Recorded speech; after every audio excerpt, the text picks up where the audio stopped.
Hello, everybody. Welcome back to another edition of Prime Sports World. Coming to you on a Friday with our staple of the crossover, bringing you our latest goings on in the National Basketball Association. If you're looking for consistent content on Facebook, Prime Sports World is a pretty good place to hang out. Go live about 4 or 5 times a week. Actually, we've gone live every day this week. So continue checking us out for consistent content on Facebook. Also, want to thank our friends over there at Rouge Bear for sponsoring us here at Prime Sports World. Drop the link to their website on our Facebook page, along with the NBA Supreme Facebook page as well. And I am, of course, joined by Mr. TJ Hopkins, who, little birdie told me, it's your birthday tomorrow, my friends. So happy early birthday, my friend. Thank you. You're getting up there, man. You're going to get up there. You're getting up there. So happy early birthday, man. Yeah, 2 years away from the big 3-0, and I'm gonna enjoy the last 2 years of the 20 my 20s. I'm telling you, man. So after I turned 30, I almost got killed in a hurricane, and then we had the pandemic, like right away. Like my 30s have been it's been a absolute cluster since I turned 30. So enjoy it while it lasts, man, because you're not going to be the young pup for too much longer. No, I'm not. But yeah, man, I hope you have a good birthday, man. And so I wanted to give you a little bit of a shout out before we got started on anything on the NBA. So happy birthday, man. Thank you. So let's talk about the Eastern Conference. The Eastern Conference got extremely interesting over the last week or so. Some teams are a little bit on the rise, and we got some teams that are kind of fluttering around. What's the latest thing you got going on in the Eastern Conference right now? What's your gauge? Well, Philly is looking, more so James Harden is looking rejuvenated. I think Philly is 4-0 since he's come back and played with them. 3-0, but they're 4-0 since 3-0. So he didn't play in one of the games, and then so 3-0 with Harden. They're 4-0 since the All-Star break. Boston has won 8 out of the last 10 games. 8 out of the last 10 games and 13 out of the last 15. Okay, the 13 out of the last 15. The Bulls are still the Bulls, even though they dropped 3 straight. They're still 3 in the West, top 3 in the East. Milwaukee is surging, as we expected them to. The East is. I'm not even I'm not even really concerned with the play-in stuff. Like Brooklyn, I know Brooklyn's in that situation right now because Brooklyn's a 500 team. But we know KD just got back. This is KD's first game in what? First game since January 15th. So he's almost that's about 20-some games, 21 games, 22 games. A few months, so however many games you play. That's about 20. That's about 20-some games. Miami. I saw the highlights of that, and KD was giving Miami all they could handle for a while, and then Miami kind of realized. We'll get into that. We'll get into that a little bit later. Let's move on to our first story. We got the new look Sixers. Winners of 4 in a row, 3 straight with James Harden. They haven't scored less than 123 games in any of those 4 games where they won in their 4-game winning streak. Harden, 27 points, 12 assists, 9 rebounds, 59% from the field, 50% from threes in his 3 games as a member of the Philadelphia 76ers. Tyrese Maxey as well hasn't scored less than 20 points in any of the games where James Harden has been on the roster. Joel Embiid, over 25 points in those 3 games with James Harden on the roster. Do you consider them the new favorite in the Eastern Conference? No. Okay. Oh, that was a pretty quick no. No, because Tracy McGrady, he was on the TNT broadcast one day. I think it was him. It was like Shaq. Was it one of those player only days where they do the only ex players were involved in the broadcast? No. Do they even still do that? I think so. It was one broadcast member. I can't think of his name right now, but Tracy McGrady kind of pointed out that James Harden has this pattern of when he's not happy, he shuts down. Like the hamstring gets hurt. And because we see him, right? Like this is 2 times we've seen him. He first in Houston when he forced his way out of Houston. What was he? He was out of shape, and the hamstring was hurt. He gets traded to Brooklyn. 5 days, he's skinny again. Like how? I think that this crazy rumor that he's wearing a fat suit. I think that's. That suit? I think that's just that's popping. But he does. but he does it again, right? He's not happy in Brooklyn. He looks out of shape, and the hamstring is injured. And then he gets traded to Philly. All of a sudden, the first pictures of him in the Philadelphia practice, he's skinny again, and he's working on step backs. And just to Tracy McGrady's point, uh, if your hamstring is injured, you ain't rehabbing your hamstring injury doing step backs. That's the last thing you should be doing, especially the way he do step backs. It's true. It's true. But I think this notion that James Harden wasn't having a good season before he got traded. I mean, we made the argument that he shouldn't have been an All-Star, which you can debate. He led the league in assists, like or second league in assists. Like James Harden was having a down season for James Harden, but for anybody else in the league, he was having a damn good season. And James Harden has just set the bar so high that it's hard for him to really like be of somebody who's like like he Well, set the bar really high. Like so, if he has the no, games where he like that's doesn't the look, price of being great. You want to be called one of the greats. That's the price of being great. You don't think Jordan set the bar high when his third year in the league he won MVP and Defensive Player of the Year? Like he was the first to do that. You don't think that's a high bar, averaging 37 a sure, game? sure. But let's not pretend That, like James Harden wasn't playing somewhat decent in Brooklyn. Like he was having an okay season. yeah, he I mean, was. it wasn't up to his normal standards of where he usually plays, but like James Harden But was the playing issue was well. the issue was like outside of like the locker room stuff between him and Kyrie Yeah, yeah. was the fact that James Harden himself was in and out of the lineup. Right, he was hurt. So I work with a guy who is so his friends with Kyrie's dad or uncle, something like that. And that report that came out about like how Kyrie was like crushing him basically in 101 in practice and called him wash. I guess that actually happened. Like apparently That like it legit yeah, happened. Like that don't that's not surprise like me one of at those things all. people make up. Like that legit happened. That don't surprise me at all. Like if that's true, then it would surprise me at This is all. a pretty credible source. So But my issue with Philly is it's not about them in the regular season, right? It's not about Joel Embiid in the regular season. We've seen Joel Embiid and James Harden in the regular season. They're both individually they're great, right? It's what do you winning time? What do you do when it comes to winning time? And they both come up short.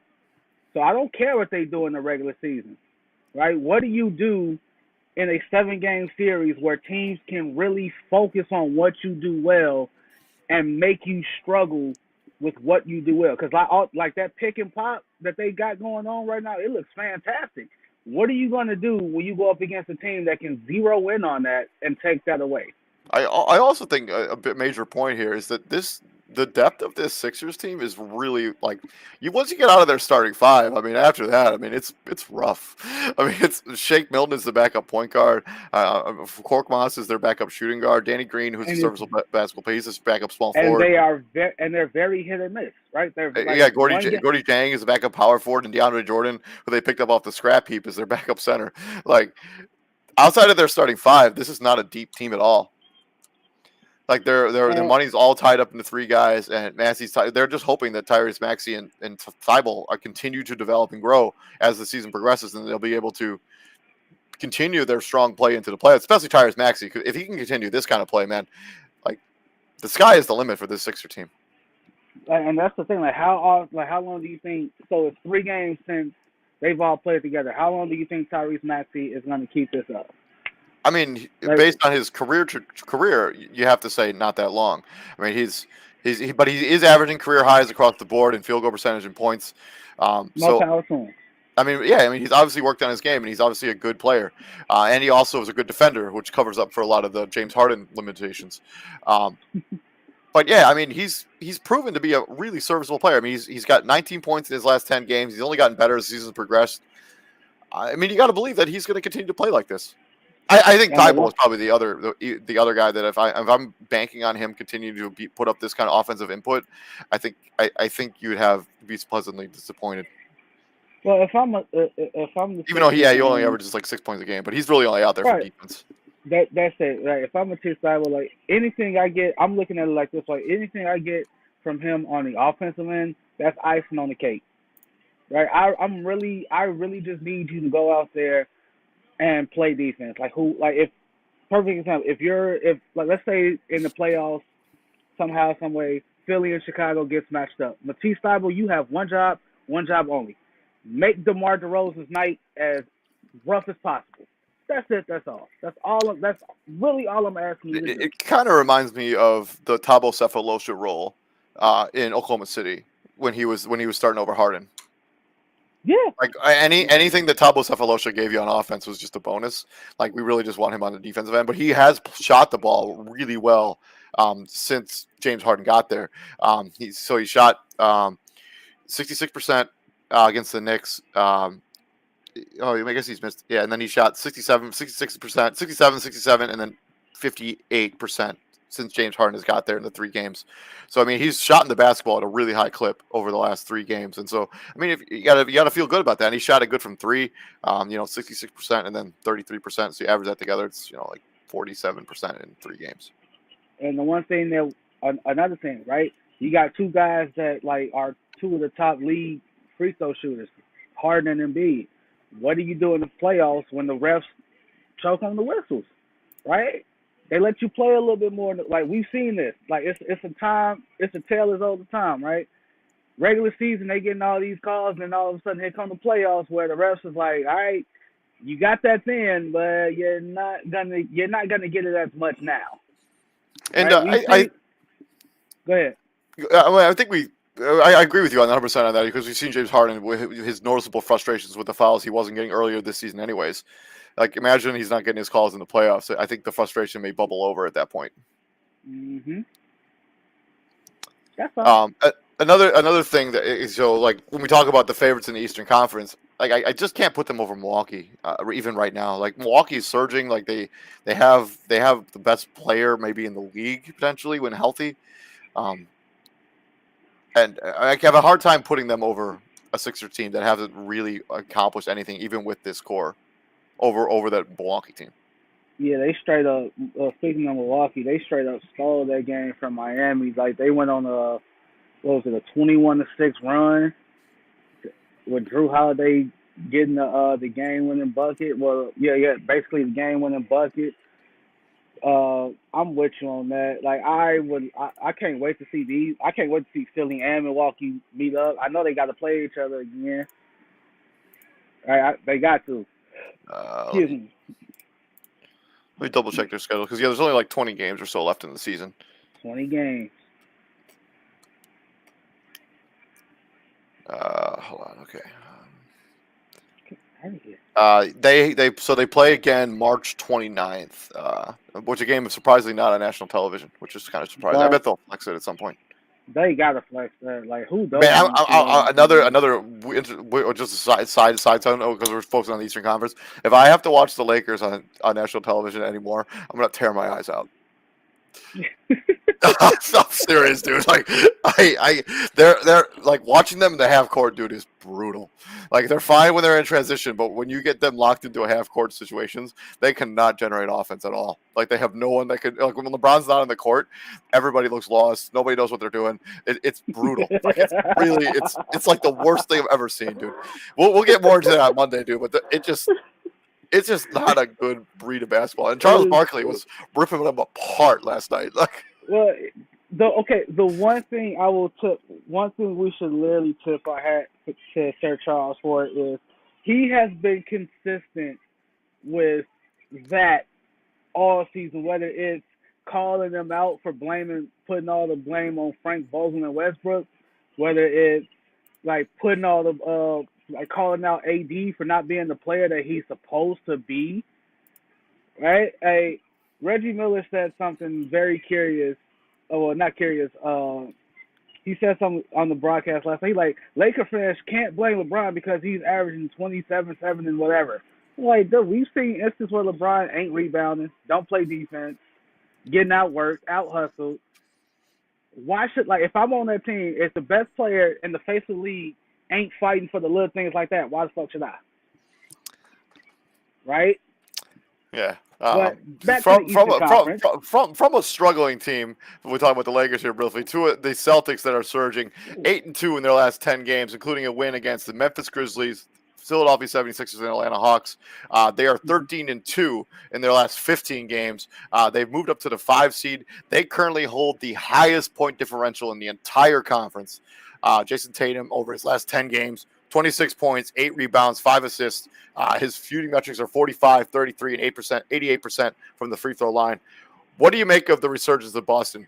Like, and they've been doing this without, like, Jaylen Brown got hurt, I think, during their Mhm. most recent game, or maybe the most recent game removed, and they still continue to win basketball games. What do you make of this Celtics resurgence? Because they put themselves back into the conversation where maybe they are going to make maybe we are going to make a mini run here at the end of the season with I 20 games left. I think their resurgence is it was enough of the team player only meetings because you can only have so many of those before they start to sound the same. Right? You can only like at one point in time we saw this team blow a 20 some point lead to the Bulls, and we saw the subsequent aftermath of that of Marcus Smart basically saying Tatum and Brown pretty much, dictate everything, and it's your turn, his turn. Well, it's Tatum's turn, Brown's turn, Tatum's turn, Brown's turn, and they don't really incorporate anyone else. You go from that to questioning Brad. Well, before even that, Brad Stevens failing up to a promotion. Failing up into a promotion. The trade deadline, they brought back Daniel Tyson. Celtics fans were like, great, Daniel Tyson's back. That's exactly what we needed here in Boston. Like, they weren't really too happy about that. To now, you've won 13 out of your last 15, and the game you had last night, that was probably the best you've looked all season. Like, and it's I get winning 13 out of your last 15, but it's who you beat in your 13 out of your last 15. Like last night, you beat Memphis and a surging MVP candidate in Ja Morant, right? Like they made it close. Ja had to come back.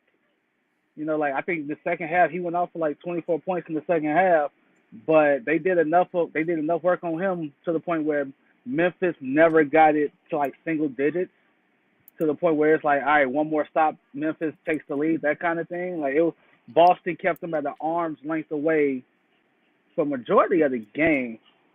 And what's Udoka kind of experimented with a lineup last night where Tatum was off the court, and the broadcast made a note of Boston hasn't had many lineups without Tatum or Brown on the floor, and I think that's something Udoka has to do more, because at some point in time, those two guys aren't gonna be there. Brown's not there right now, so like, what happens if you have a situation where Tatum gets in foul trouble? Now you have to put a five out there with no cohesiveness and nothing, and then watch them struggle. No, get them used to playing without Tatum or Brown on the floor. That way, if it does happen, they don't panic and they're used to it. So I think it's a lot. I think that's what it is. Like, it was a lot of, all right, we can't keep talking about this shit. We gotta do it now, and they doing it. Yeah, I mean, since January 1st, Boston leads the NBA in defensive rating. They allow the fewest points in the paint since January 1st. They're also second in blocks per game, led a lot by Robert Williams, who's been awesome this season. So like, when you're only allowing 102.3 points a game, when you only, as a defensive rating, you don't necessarily need a third legitimate scorer if you have Jason Tatum and Jaylen Brown to put up at least 100 points every night. And then you could always have somebody else be the third guy, like a different night. Over the last couple games here, it's been Grant Williams, who's been shooting the basketball out of his mind from the 3-point line. And Robert Williams is the unsung hero of this team. I mean, the guy averaging 10 rebounds, basically 10 rebounds, 10 points, and then 2 blocks a game. I mean, the dude has been everything advertised. And, that Al Horford, we all kind of joked about it during the offseason, that, when they traded for Al Horford again, but he brings a certain amount of leadership and a respect in that locker room that I think needed to come back to this team. Now, Now, don't get me wrong. Like they've had a very favorable stretch, right? Since January 31st, like they beat the Heat by what 122-92. What's that? 30? Hold on. One. It's pretty close to 30. That's 30 on the dot. Yeah. So like you beat January 31st. You beat the Heat by 30, right? And then Charlotte, you then Detroit, Orlando. You beat a busted Brooklyn team by 30. You beat Yeah, I mean, Denver. no Kyrie, no Kevin Durant. I don't believe James Harden even played in that game. I think James Harden was gone by that point.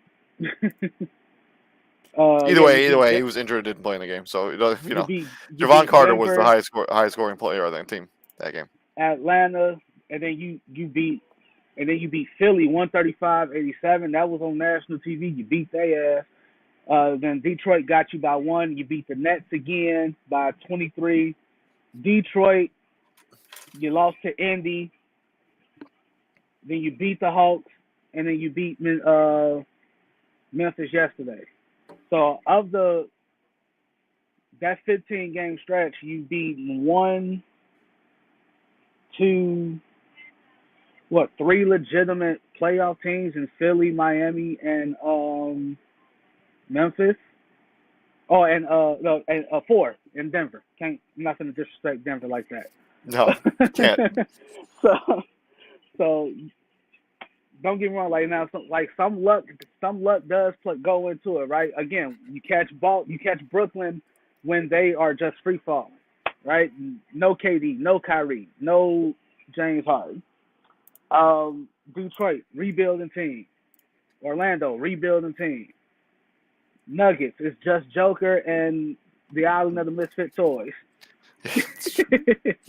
Atlanta. You beat a struggling Hawks team. I mean, you beat.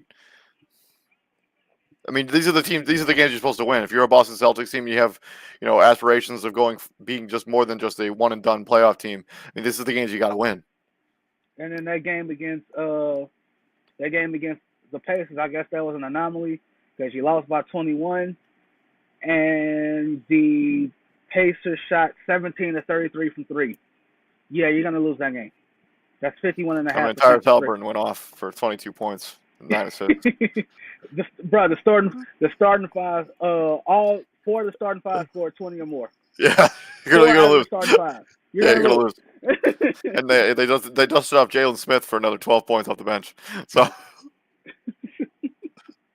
So yeah, they're in a favorable stretch right now, right? You get Brooklyn again on Sunday, Charlotte, Detroit, Dallas. That's a tough one. That's on national TV.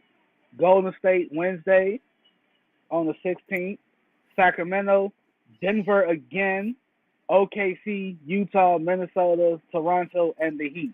That's the rest of the month of March for them. I mean that Denver game might have reinforcements by then in Denver, potentially. Yeah. At least MPJ. At least Yeah. I don't know about Murray, but Michael Porter Jr. could be back. And we gotta keep in mind Michael Porter Jr. got money from them, so they gotta see some return on investment. Yeah, this stretch could be this. So the end of March could be very difficult. Miami, Toronto, Minnesota, Utah, Denver, Golden State, Dallas. Like Charlotte and Brooklyn are not pushovers because when you play Brooklyn, they'll probably have KD and Kyrie in that game because that game's in Boston. That game's in Boston. So, it's not going to be a cakewalk through the end of the schedule, but I think it's good to see this Boston team, which is kind of floundering a little bit. We're looking at them just at the beginning of January, right? They were 17-19 on New Year's Eve, and for them to now be 38-27 is quite the turnaround. And good job for Udoka for sticking on with this team, and good job on these players for not checking out. I mean, it would have been easy just been like, okay, well, I guess this season's done. We'll worry about next season. But no, these Boston Celtics, the players buckled down and they're like, hey, we're not going to let this season fall apart. We're going to continue to play hard. They could have blew it up. Yeah, they could have blown this up too, like at the trade deadline. They're like, no, we're gonna continue to play hard. And they've really dedicated themselves to the defensive end of the basketball. As I told you, #1 defensive rated team since the beginning of the year. Moving on from the Boston Celtics, we got Kevin Durant returned last night. He returned against the Miami Heat. The Nets ended up losing the game 113 to 107. Kevin Durant, 31 points, 4 assists, 4 rebounds, 10 of 21 from the field goal, 2 of 7 from 3, 9 of 9 from the free throw line. He was -4 plus or minus. It's his first game back since January 15th. So the question is, how did he look? And what's next for the next? It's important to note for the Miami Heat in this particular game, no Jimmy Butler, no Kyle Lowry, and they were missing one other starter whose name is escaping me right now. So Bam Adebayo had like 31 points, and Tyler Hero went nuts in this game. That's why the Heat won. They ain't have no PJ Tucker either. PJ Tucker, thank you. Yeah, so the question is, how did he look? This is his first game back since January 15th, and he dropped 31. That's how he looked. he looked like Kevin Durant. That's how he looked. It very quickly turned into the Eric Spoelstra saying, or the Miami Heat saying, like, God, it's just him. It's literally just Kevin Durant, right? Like, if we can, it's just him, right? Like, we have enough to beat just Kevin Durant, and Kevin Durant is, man, like that's a tough out. Like, that's him by himself, basically by himself, lost by 6 points. Well, I mean, the Heat, missing 3 starters as well. I mean, they had, Max Strus starting at shooting guard. No offense to him, but he's not a starting caliber shooting guard in the NBA. Dropped 21. Yeah. I mean, you get hot from 3, that's what happens. Just so you shot from 50% from the 3-point line, and he literally only shot 3s in this game. He did not take another jump shot from anywhere else. Like if I'm the Brooklyn Nets and I see this, right? Okay, this is a game where Seth Curry can't go 3 for 10 and give me 8 points. Goran Dragic can't go 4 for 10 and give me 9 points. Bruce Brown, no disrespect to Bruce Brown, but Bruce Brown cannot be my second leading scorer. That's 52 points between the two of them. 3 players for the Brooklyn Nets scored in double figures. Patty Mills came off the bench and gave him 14. Bruce Brown had 21. Kevin Durant had 31. Blake Griffin, for whatever reason, didn't play. Kessler Edwards didn't play. And Blake Griffin hasn't been at all good this season, so not the point. Literally, not the point. It's not the point. Why would you play him? He hasn't been at all good. Because I'm asking Andre Drummond to guard Bam Adebayo, and I'm pretty sure. Blake Griffin's never been a defensive player. Like, I think you'd have a better shot with Andre Drummond than you do with Blake Griffin at this point in his career. It's not about being a good defender. I mean, play Nicholas Claxton more minutes if that's what you're concerned about. Like, he only played 6 minutes. Like, it's really about buying some time. Like buying some guys time. Like, you can't ask Kevin Durant to come back in his first game back and give him 35 minutes. This is a game like they should have blew the Heat out. Like, everybody should have got some. Everybody should have got theirs.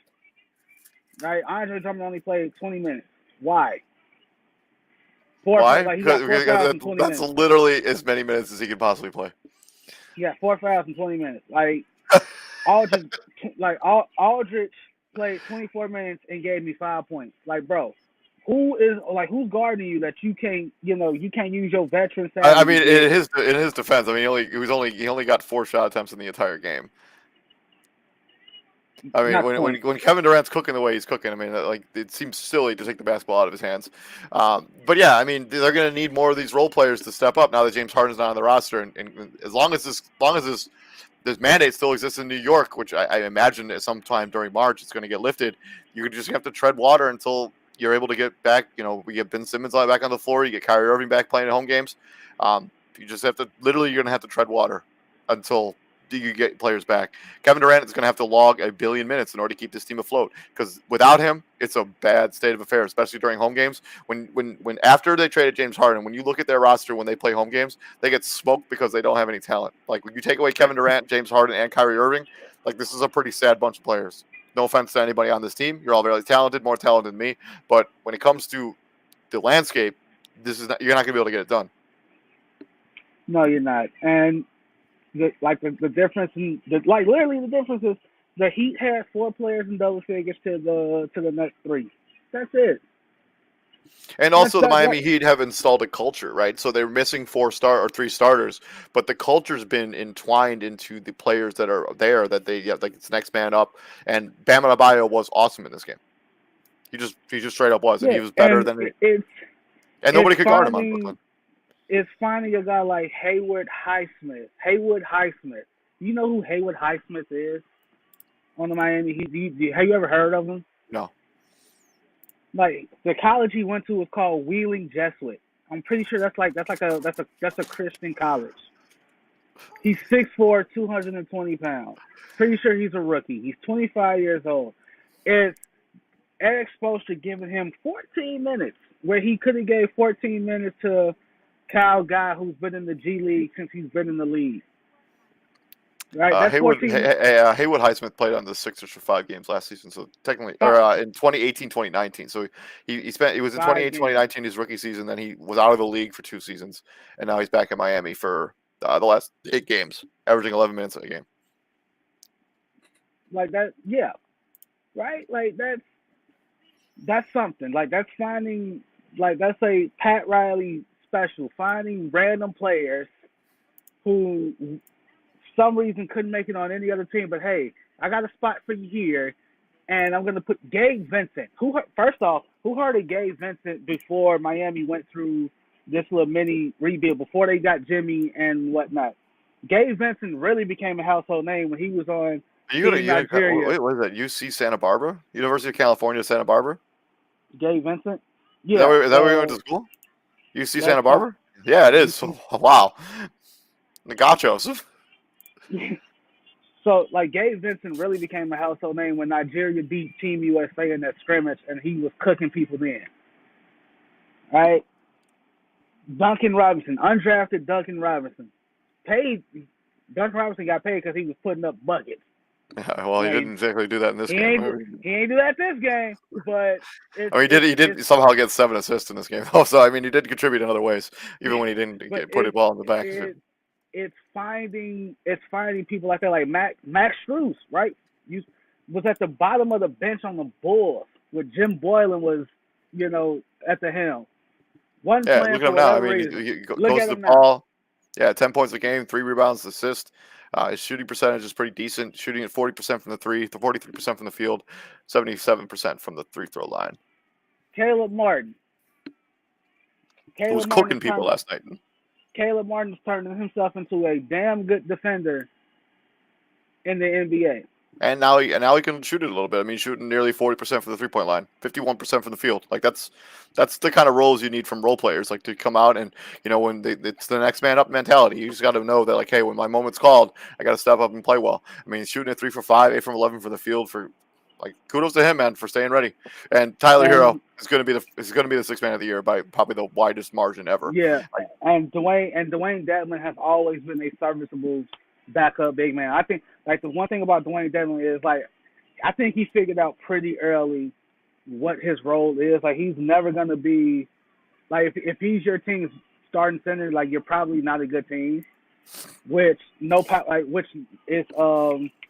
no shade to him, but Dwayne Dedmon knows what his role is.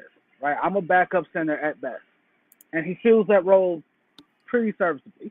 Yeah, I mean, he's a good basketball player. And when it comes back to the Brooklyn Nets, so yeah, I mean, I think just as long as they can stay afloat and stay somewhere near the play-in or in the, like, right around the 6 to 8 seed, maybe get out of the play-in once Kevin Durant and once the mandate gets lifted. But this team just needs to tread water. It's all about the players for the team. The regular season is basically irrelevant. Yeah, I mean, like, if the play-in tournament was to happen right now, they play Toronto, right? Like, yes. 7, 8 play. Yeah. So, yeah, they would play Toronto. Either way it goes, if they were to lose, they would play. How does it go again? Like, if they lose, so if they were to lose the 7-8 matchup, they would play the winner of the 9-10, and whoever wins that matchup between the winner and the loser of that other game would be the 8 seed. So if Okay. let's say so the 9 and 10 seed right now is Charlotte and Hawks. Let's say the Hawks beat the Charlotte Hornets, and the Brooklyn Nets fall to the Raptors. The Hawks and the Nets would play for that 8 seed. And the winner of that, and whoever wins that game, guess what? Your reward for winning that game is a playoff series against the Miami Heat, Or the Sixers, because the top or of the the Eastern Sixers, Conference, or the Bulls even. whoever, or the Bulls, whoever's the top of the Eastern I mean, because the top of the Conference. Eastern Conference is pretty tight. Let's move into something, nothing, everything when it comes to the Eastern Conference. I got 3 items for us this week. This is all Eastern Conference related teams. First Mhm. one, with 20 games remaining in their schedule, the Chicago Bulls are 0-11 against the 5 teams with over a 60% winning percentage. That's the Phoenix Suns, Warriors, Jazz, Heat, Grizzlies. They're also 0-3 against the Sixers, 0-1 against the Bucks, and they've split with the Cavs and the Celtics. Are you concerned about their record against the elite of the elite in the NBA? Something, nothing, everything. If you look at it, I'm gonna say it's something. But one thing I have learned over the years is these regular season games, while they mean something, they don't mean something. Remember how Bulls fans used to get hyped when the Bulls used Yes, I know. I remember. like when the Bulls used to beat the Heat All the every time. year. The Cavs every year. Like, oh, we're going to take them down in the playoffs. Like, no. Just stop it. It never worked out that way.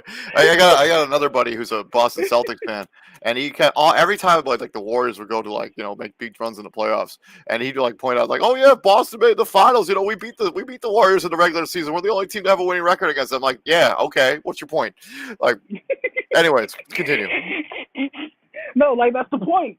All right, that's the point. Like they beat you the one time Utah came here. They beat Utah. Right? Or wait, did we beat Utah? Yeah, we beat No. Utah, didn't we? No, we have not beaten Utah this season. Are you sure? Based on this article from the Chicago Tribune, they're 0-11 against all of the teams I just mentioned: Memphis, Golden State, Phoenix, Utah, Heat, Miami. I know they haven't. I know they ain't beat Utah. I mean, Golden State. They got their ass kicked both times. Could have sworn we beat Utah because Utah came here, right? Hold on a second. We have not played them. We only played them once, and I'm pretty sure we. Yeah, we beat them. So I guess this article is wrong. October 30th. All right, 1 and 10. 1 and 10, whatever. So other playoff teams, we beat Utah. We split with Cleveland. So that's 2, and we beat Boston. So that's 3. The Chicago Bulls are 19 and 17 against teams with an over a 500 record. If you're looking for that number. So it's something. The thing that irked me last night, when I'm talking about the game last night because I watched the whole game, is the Hawks outshot the Bulls in terms of free throws, 28-7. Trae Young shot 10 free throws to the Bulls 7, and you can't sit here and tell me that the Hawks played that good a defense to the point where they weren't fouling anyone, and the Bulls played defense that bad to the point where every bump was a foul. Like, you can't call a game one way on one end and then completely choke on the whistles on the other hand. DeMar DeRozan has basically lived at the free throw line this season. Yeah, true. How the hell does he not get more than 2 free throws? And he fouled out last night, which is like, what? Like, huh? DeMar DeRozan hasn't been in foul trouble at all this season. But he fouls out last night. Like, you can't sit here and tell me, the officiating has always been an issue this season. They got to do something about that, right? Especially when it's that one-sided. Like, that is terrible. But as far as the Bulls' record against the top teams in the conference, I'm not really too concerned about it. Again, it's a regular season matchup. We've seen instances like, to your point, like your friend with the Celtics.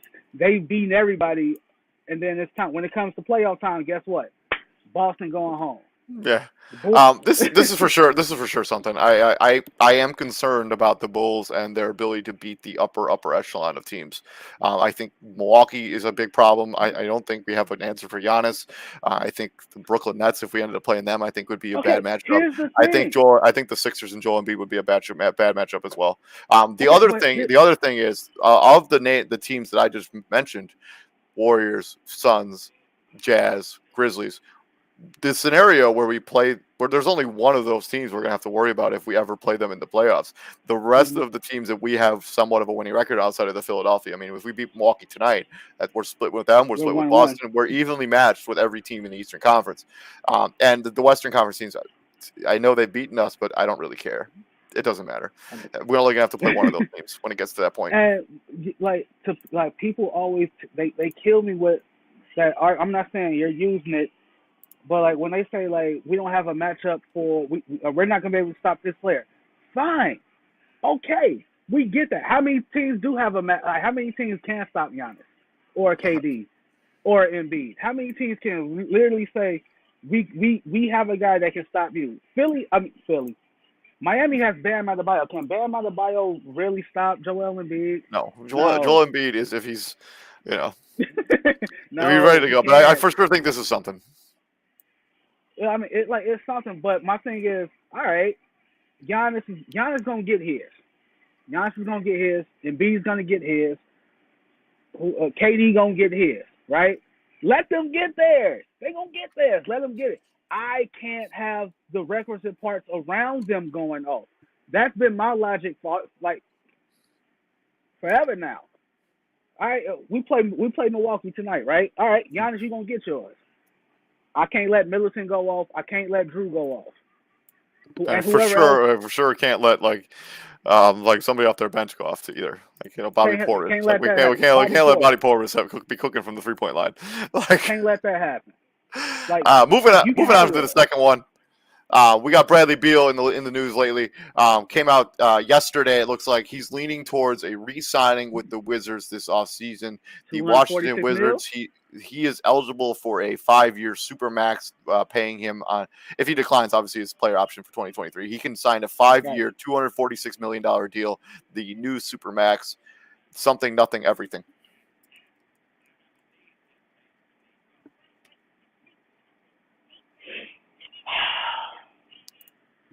Okay. At some point, um, do you want to win? Do you want to get paid? Obviously, you want to do both, right? You want to do both, right? You want to win and get paid. But if you're Washington and if you're Bradley Beal, you're not a championship contender. They're not like you're gonna have a nice team. That's if he stays. You know him, Kuz. Um, I can't think who else. I mean, they got Kristaps Porzingis. I mean, they got Yeah, Porzingis. they got I was gonna say Dinwiddie, yeah, but they yeah, traded Dinwiddie. they got yeah on their roster. I Then think you I have really still Deal, like. Rui, Rui Hachimura. Oh, for the love of God, Bradley Beal, please don't sign this. Please don't. So the thing is, what's happened now is like just because you sign a supermax contract doesn't mean you're going to stay on that team for the entire time of that supermax contract. We've seen players already get traded after signing supermax. But We've we've seen also seen Russell how Westbrook hard get traded. we, Yeah, but we've it's true. also seen how But we've hard it is also to but move that. yes, but we're talking about players that have kind of on the decline. Whenever Damian Lillard decides he doesn't want to be in Portland anymore, there are going to be suitors out the wazoo that will trade all of the assets in the world to get him. Like the other, I mean, you're making references to Russell Westbrook Supermax. You're making a respect to John Wall Supermax. Those contracts have become hard to trade because those players aren't worth what they're making. No, they're Right. not. And So well, that's the risk. I mean, if you have a Bradley Beal and well, you're continue to play well, you sign a supermax, you can still get out of that you can go somewhere else and control your destiny. And you can also sign a sign and trade. I think this is everything. I think him signing the if you're supermax would be the if you're first. Bradley, like what happens if he gets hurt again? Like that's I that mean, you're that's still that's making all also your a money. risk. Who cares? I mean, That's I'm all about players getting their money, even if I'm signed the supermax, figure it all out later. And hey, man, he seems like a guy who, for some reason, seems extremely loyal to the Wizards for really no reason whatsoever. You know, okay. So you probably don't have this number in front of you. Like okay, so like let's say if he was to get traded, like if he was to get moved at the deadline, like if somebody moved him at the deadline, what would his max what would his max would have been had he been traded to a different team? Because I'm pretty sure it wouldn't have been 5 for 246. Would no, it have been no, it one of wouldn't have those? been. He wouldn't have been eligible for that. I don't remember the exact number. Would have been one of those 4 for like 175, 200 mil kind of deals, like something like Something that. like that. Something like that. I think he's going to be leaving. Like if he gets traded, I think it's like $5 million a year off the table that he's leaving on the table. Uh, so you like, I feel like if teams really felt, I'm pretty sure they still do. But if a team felt like that about Bradley Beal, although he's out for the rest of the season,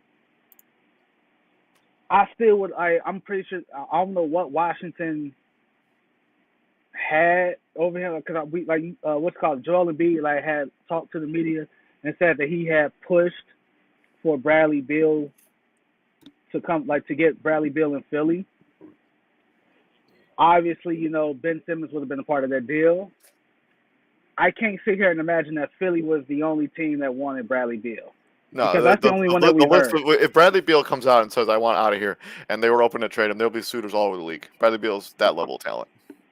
Oh yeah, I'm not knocking that, but I feel like some teams would rather they feel a hell of a lot better having to pay a guy 175, 180, maybe 200 million versus 246 over six. Well, what is it? 6 years? 5 years?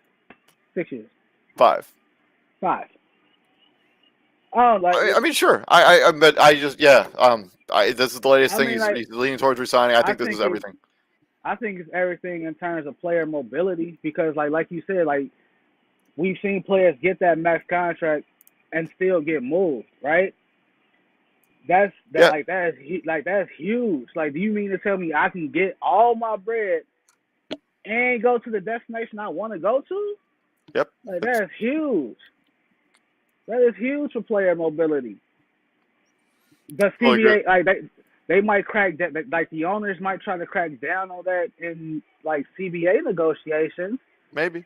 I think the players are going to stick there, but they're going to put their foot in the mud. Like, hey, we want control over where we're going to play. Like, we want control over this stuff. Last one. Injuries are threatening the Cavs season when it comes to their backcourt. Darius Garland is missed 3 straight games, 8 overall with a Damn. bone bruise. Colin Sexton has obviously been out for the season. Ricky Rubio was having his best season potentially as a pro before he tore up his knee. Rondo, they traded for Rondo to try to offset that loss. He's out right now with a sprained toe. Caris LeVert, who they traded for to try to give some punch at the backcourt as well. He's been out with a sprained foot. Um, the injuries are going to end up causing the Cavs to fall out of the top 5 seed. Just Damn. the Cavs injuries in general. Something, nothing, everything. For them, it's everything, right? Like you seemingly caught lightning in a bottle, and you want to ride the wave as long as you can. We kind of talked about this as when we did our show after the All Star break, like what happened, like what do we expect? All three, me, you, and Izzy, all said that hey, if you're Cleveland, shit, keep going. Like, let's see how long you can keep this up. And they are definitely the shock of the NBA. No one expected them to be top 5. Like, the only top 5 we expect them to be is like, draft Lottery lottery. odds. Lottery odds. Yeah. But I hate that it's happening to them, especially at this stage. Like, this is a critical junction. Like, everybody's got 20 to 22 games left. That's it. Like, that's not a lot.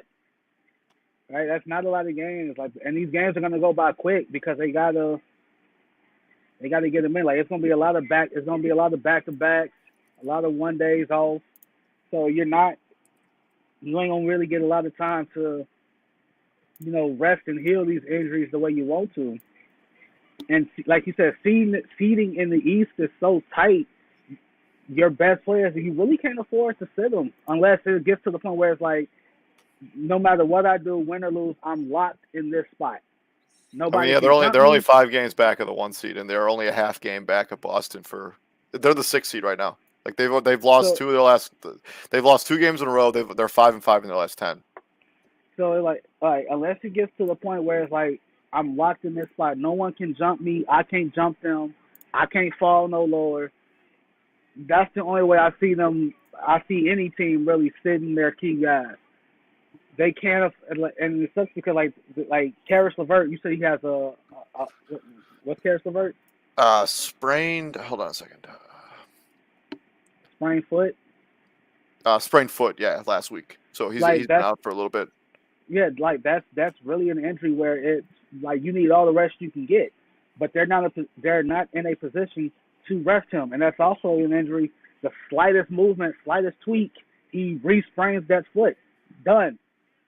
Right? Not Karis LeVert. Darius Garland, what, bone bruise? Yeah. Did it say where? Like, is it like a knee? Hold on a second. It has to be a knee. It's a back injury, a bone bruise in his back. Bone bruise. That's tough, right? I Yeah. gotta sit in the chair to play defense. I get like, what happens if I get caught on the screen, no communication, and I run into a brick wall? Shit happens. Not to mention a bone bruise. I mean, if it's a back bone bruise, the only thing that's gonna heal it at all is just rest. Like there's only so much treatment you can even get for it. You said Rondo has a what? He's got a sprained toe. Sprain? Well, let's not act like, well, no disrespect to him. Like, he wasn't really playing a lot this season anyway. Yeah, it's true. But he was Uh, just brought in to sort of fill in for what they lost when Ricky Rubio went out. But he hasn't even been remotely close to that because Ricky Rubio was awesome before he got hurt. so to them, it's everything. Like, I would have loved to have seen. I'm pretty sure they're still gonna make it. I'm gonna love watching this Cavs team in the playoffs. Right? I'm gonna love it. Everybody's gonna love it. Yeah, for me, this is for sure everything. This This is is one of the everything. darling Cinderella stories of the season, and you'd hate for the season to fall into the toilet. I think they'll still make the play in, and they'll be a playoff team for sure. But you just hate to see a team that was surging to kind of fall apart because of nagging injuries to their backcourt. Like every single player that they've tried to roll out there has been injured at some point this season. And one player got injured to a point where they had to trade him away to kind of reconnaissance any of his value. Like Ricky Rubio was having a really good season. Like, and it's just Yeah, unfortunate that now they're gonna have to backpedal their way into the playoffs instead of surging like they were. love But it. yeah, so that's been the crossover Eastern Conference edition. Thank you very much for joining us. We'll be back on Monday, breaking down the Western Conference and the latest storylines going on over there in the Western Conference, including Greg Popovich chasing history, whatever is going on with the Los Angeles Lakers, who have not looked good, have not played well. And as I mentioned in passing during the show, if I have to watch them on national television again, I might have to tear my eyes out. Well, you're gonna have to because they play Philly on national TV. Wait, It's just I just had it in front of me. Let me find out. When the Philadelphia 76ers and the Los Angeles Lakers play each other on national TV March I mean the Warriors. 23rd. They play the Warriors on national television tomorrow night. March 23rd. All right, okay. Lakers Warriors ABC. Tomorrow Wizards night. Lakers NBA TV. Lakers Suns ESPN on Sunday. And then they're Yep. on TNT like 2 games back to back. They're on NBA TV. They're on ABC. They're on NBA TV. They're on TNT. Like there's just no escaping them. Like I understand that they got to put something on the Pacific time coast, but like give me something else. I don't even care what it is. Put Denver on TV all the time. I really would rather watch that Yes, and watch the Lakers absolutely. try to play half court offense. Just watch them try to play half court. Like they look awful. Like it's just not a functioning unit. Like it's awful. It's Terrible, really bad. Pretty bad. I mean, like, yo, like last night, it got to a point where I'm like, yo, this shit ain't even funny. It wasn't even funny. Like Reggie Jackson came down, skipping the court. He put this nasty ass cross on Russ, to the point where the only answer Russ had was to trip him up. Like, hey, bro, like you ain't finna do me like that. But yeah, we'll be Like, back here on Monday breaking down the Western Conference. And TJ, good news. It is supposed to be like damn near 60 degrees tomorrow for your birthday, man. So get out there, enjoy the weather, man. Enjoy your birthday. I will see you on Monday. You have a great weekend, man. you too, man. Don't work And too what do hard. we Don't do here work at the too hard. Prime, my friend? We bring the heat. Yes, sir. And we're bringing it here in Chicago, man. It's supposed to be beautiful this weekend. So if you got plans to do things outside this weekend, take advantage of it because it's going to be a beautiful weekend in Chicago. I'm David. Right there is Mr. TJ Hopkins. We'll see you guys on Monday. Have a good weekend. See you.